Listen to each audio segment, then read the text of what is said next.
The Bing Lounge is presented to you by Intel. Please welcome to the Bing Lounge, Laura Veirs. Hey, Laura.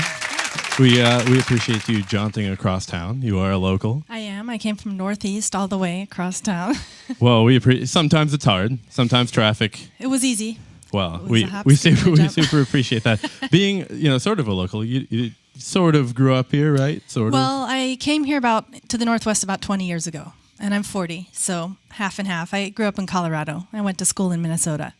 So similar mentality to Colorado. I mean, we're kind of, we don't have the mountains, but I feel laid back. Yeah, right. A little bit passive aggressive, but no, just kidding. That's more in the Was Minnesota. That about me? No, no. Okay. Just us in general. All right.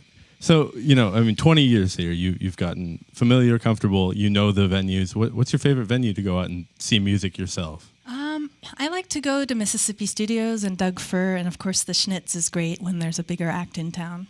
Yeah. And which venues do you like to play? I mean, do you have those. I've played all of those, and those would be my favorites probably. I like the Laurel Thirst too. I used to do a New Year's show every year. For 5 years, we did a New Year's show at the Laurel Thirst, which is fun. It's like a local kind of down-home Portland pub.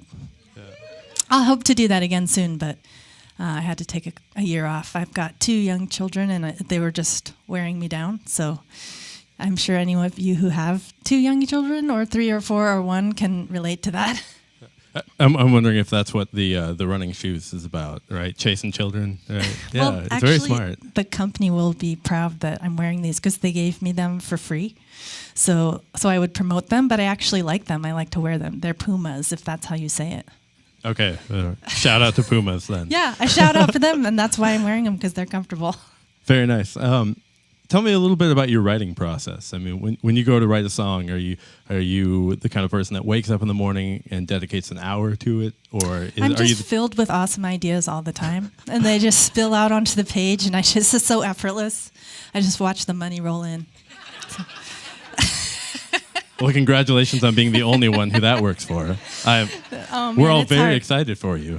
No, it's definitely a challenge. I've been doing it, like I said, about 20 years. I've made 10 records. And so over the years it's changed, but I've always maintained quite a discipline and written many more songs than I use. So sometimes I'll write 70 songs for an album cycle and only end up with 10 that I keep. And that usually takes a few years, or 2 years, to write about 70 songs. And, I go in with each song, I think, okay, this is it. I'm going to, you just have to believe in it. Otherwise, why are you bothering with it? But then when I'm done, and I don't have a problem finishing them, which is good, but when I'm done, I can tell pretty soon thereafter, like, I just missed the mark, Or, wow, I finally got one that's working. And, usually the next day I can tell. That day, I can't really tell because you're just excited in the moment. But I usually spend about 3 hours, if I can manage it with my schedule, like 2 or 3 hours a day working on music, whether that's learning to read, because I still am a terrible reader. I'm trying to learn how to read music for piano. And then my other time is spent like coming up with ideas or just noodling around, usually on the guitar, sometimes on the piano. And then other times I'm learning music for a show, or learning someone else's music for inspiration, like a Beatles song or something like that. Let's use that chord progression because that's something I never used. And I'm always just trying to figure out a way to surprise myself, because after this many years, you can start to feel like, my hands just keep the same patterns, the same. I've written that song 15 times. I've just changed the lyrics. It's like, you just have to come up with ways to surprise yourself as a longtime artist, and it can be hard because you don't have that beginner's mind anymore. You're an expert, But with songwriting, I feel like, and with music in general, it's really a lifelong path. Like you're never done. You're never from A to B. You're always taking some kind of weird meandering way. It's like you have to trick yourself again and again to enjoy it, to stay inspired, to go and see music and see what people are doing and be a part of the community and support others and be collaborative and, just try to stay alive, because I feel like artists who are successful over the long term are really living life and like squeezing the sponge of life for all that they can get out of it. This writing process, does this happen at home, or do you, venture out into the community looking for, after, like you said, 20 years, are you looking for inspiration all around you? Or I should be. I mean, when I'm awake and aware and like in the moment, I'm seeing things like, oh, that's a good song idea, or my friend Becca was with me at the farmer's market a few years ago, and I saw a sign for a peach. It's called July Flame. I thought, oh, that's a cool song title. And I wrote a song with that title, and it turned into the record title, and it's like one of my favorite songs. And so I just thought, oh, that's just a nice, I like the way that sounds, and the image of that comes from thinking about July and flames and all these things were kind of resonating with me at that moment.